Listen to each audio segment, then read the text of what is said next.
Hey everybody, Marcus C. Williams, and I'm over here standing right on Lyndhurst and Scio. Okay, so that's where we are, right by the inlet, onlet, whatever you want to call it, of the Interloop, or what's left of the Interloop, right? So they're gonna fill in the Interloop. That's what they want to tell everybody is good for us in the community. Now, here's my question. If they fill in the Interloop, because they say that apparently the Interloop disconnects communities, what is it specifically that they are reconnecting? Who is it specifically that it will benefit? You can see downtown, right there, Center City, right behind me. Who in this community really is more concerned about having a straighter way across to go down there, or to have it filled in, to have more houses and stuff put there? These are the questions that you have to ask. Now, with your knowledge of the way that things are, you know that building materials and everything have gone through the roof. So you know that realistically, you have a difficult time building a house at anything that would be affordable or cost effective. Now, this neighborhood over here is heavily impoverished, okay? If you can see behind me, let me see. You can see behind me, this house over here is all boarded up. See right there? It's all boarded up. And it's not the only one, okay? There are so many people over here that live in poverty or are just working stiffs trying to provide for their families. Many families have lived in the same house for multiple generations. So the question is, what happens when they fill in the Interloop? What will happen to all the property values in this neighborhood when they fill in the Interloop, right? Because they'll fill in the Interloop. Look, this is another boarded up building, right? So when they fill in the Interloop, do you think that they're going to make it all affordable houses for everyone? Or do you think that with this newly reclaimed land, they're going to put in new high-cost housing like they did on the other part of the Interloop? Of course they'll put in new high-cost housing, because that's what they're building and developing downtown. This is not going to be for the people that are in this community. This is not going to benefit the people in this area. This is only going to benefit wealthy developers, and it's going to increase the costs of all of the property values in the area. Now look at the houses and stuff. It doesn't take a very astute person to see that a lot of these properties are older homes. They're places that have been here for decades and even longer than that. And people that live here in these neighborhoods over here on this side of the Interloop, people that live in these communities are not going to be able to afford the newly increased rents. You know, they're not going to be able. Look, here's another house that's all boarded up and tore up because it's an impoverished community. So if they build up and fill up the Interloop, they're going to put a whole bunch of new houses and stuff there that people aren't going to be able to afford. What's that going to do to the prices and the valuations of the properties over here? I'll tell you exactly what it does. It's going to raise them. Not only is it going to raise them, but it's going to make them skyrocket. And as they go up, people that have lived here and they've been paying the rent that they can just barely make ends meet with, they're going to see increases in rent. They're going to be seeing increases in property taxes if they own their homes. They're going to see an increase in everything because they're developing all of this new area and land. So what is going to happen is it's really going to end up hurting the community when they're saying that it's going to benefit the community. It's not going to benefit the community. It's not going to help anybody in these neighborhoods. It's not going to lower the cost. How you doing? It's not going to lower the cost for the people that live in the community. It's going to make it more expensive for them to live where they've been living.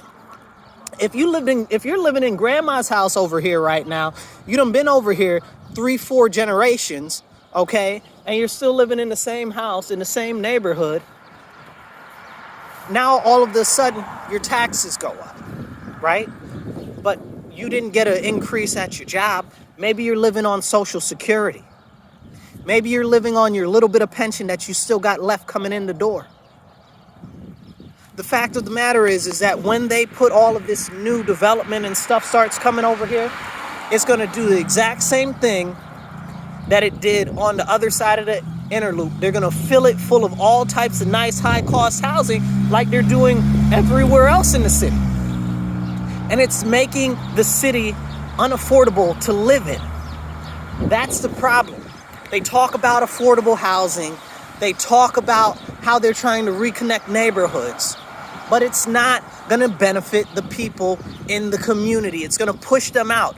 So, as we've seen very much so with all of the redevelopment that's going on across the city, on the west side or on the east side, right? Where they're putting up these new developments and stuff. We're seeing taxes go up on properties. We're seeing rents go up everywhere. And that doesn't even get into the impact that's actually going on with the economy right now and everything else, with the devaluation of our currency, with the fact that wages aren't increasing at the same rate that inflation is increasing, with the fact that it costs more for wholesale goods for businesses even to supply them to the community. This is the problem. They sell it to you as a dream, as something great and something fantastic. But the question is, once it's completed, what will be the end result? And what you should always ask is, how do you say it? Cui bono? Who benefits, right? Who stands to benefit from the filling in of the Interloop? Because I promise you, it's not the people that live in this community. I promise you, it's not the people that are just trying to barely make ends meet, that don't have enough food stamps to feed their family, that are trying to go to soup kitchens, that are trying to go to food pantries to try to extend a little bit of money, the little bit of stuff that they have. I guarantee you that this hurts this community worse than anything that has happened here in decades. These are the conversations that we really need to have that are not being had. The people that are in office, be it on the state level or on the local level, like to sell us a dream of, oh, they care about us, oh, they're going to benefit us. But the fact of the matter is, if you are working class, if you are in poverty, if you are struggling to make ends meet, they don't give a rabid black dog's behind about you. Why is that? Because you're not putting any money in their pocket. Now, that's just the unfortunate reality of the real world. But the fact of the matter is that many of you still vote. And you guys still have to live. You have to live in communities where they're working on redeveloping everything, reassessing all of the property values, and everything is skyrocketing out of control. We need to look at these elected officials, okay? Especially the people on city council that call themselves communists and socialists, that are pushing for stuff like this, which does not advantage the people that are in poverty or the working class, which they swear up and down that they stick up for and they defend. They call themselves socialists and they call themselves communists, but socialists and communists never really care about the people on the ground. They only care about enriching themselves and what makes them look good, and how can they get more for themselves. This is what always happens. And it's not just them, it's the rest of a lot of elected officials too. Because they've gotten it in their head that, oh, this is good, oh, this is good. It is good. Don't get it twisted. It is very good because it'll increase the tax revenue for the city. It's fantastic for the city. But the question is it fantastic for you? Is it fantastic for the people?